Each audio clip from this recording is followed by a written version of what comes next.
अस्सलाम वालेकुम वरहमतुल्लाहि वबरकातुहू। हजूर की बारगाह में सवाल अर्ज़ है, क्या वहाबी इमाम के पीछे नमाज हो जाती है? और इमाम काबा जो सऊदी अरब में आज वहाँ पर तैनात हैं, क्या उनके पीछे भी नमाज हो जाती है? इस हवाले से शरई रहनुमाई फरमा दीजिए। जज़ाकमुल्लाह खैर। बिल्कुल जायज नहीं है। सुन्नी इमाम देखना चाहिए। बदअकीदा वहाबी के पीछे नमाज नहीं होती, इसलिए कि उसके बाद ईमान ही नहीं। और इसकी दलील मैं बारहा कई जलसों में दे चुका हूँ। पता नहीं अल्लाह जाने कब हमारी कौम को समझ में आएगा। इमाम हुसैन का हम नाम लेते मगर इमाम हुसैन की सीरत ही नहीं देखते। 22,000 यजीदियों के पीछे करबला में इमाम ने नमाज नहीं पढ़ी। 72 लोगों के साथ अलग जमात बनाई और दर दिया कि बड़ी जमात मत देखो, इमाम का अकीदा देखो। इमाम सही है तो पढ़ो वरना छोड़ दो। तो बड़ी जमात का रोब मत दिखाएं कोई, चाहे वो हरम का और मदीने का इमाम क्यों ना हो, उसके पीछे भी नमाज नहीं होती अगर अकीदा गंदा है तो।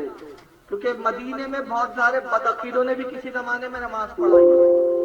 मैं इस ताल्लुक से एक आपको रिवायत सुना भी देता हूँ, बड़ी प्यारी रिवायत है। हजरत उस्मान गनी की शहादत हुई, बलवाइयों ने कब्जा कर लिया। बलवाई कौन थे? उस्मान गनी के कातिल।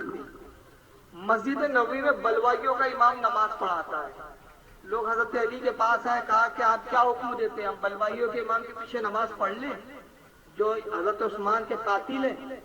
तो मौला कायनात ने कहा, इस जमाने के लिए मैंने रसूलुल्लाह की हदीस सुनी है। सरकार ने इरशाद फरमाया कि अगर ऐसा वक्त आए कि मेरे मुसल्ले पर जालिम मुसल्लत हो जाए तो आए अली तू घर में नमाज पढ़ना, अल्लाह तुझे जमात का सवाब अता करे।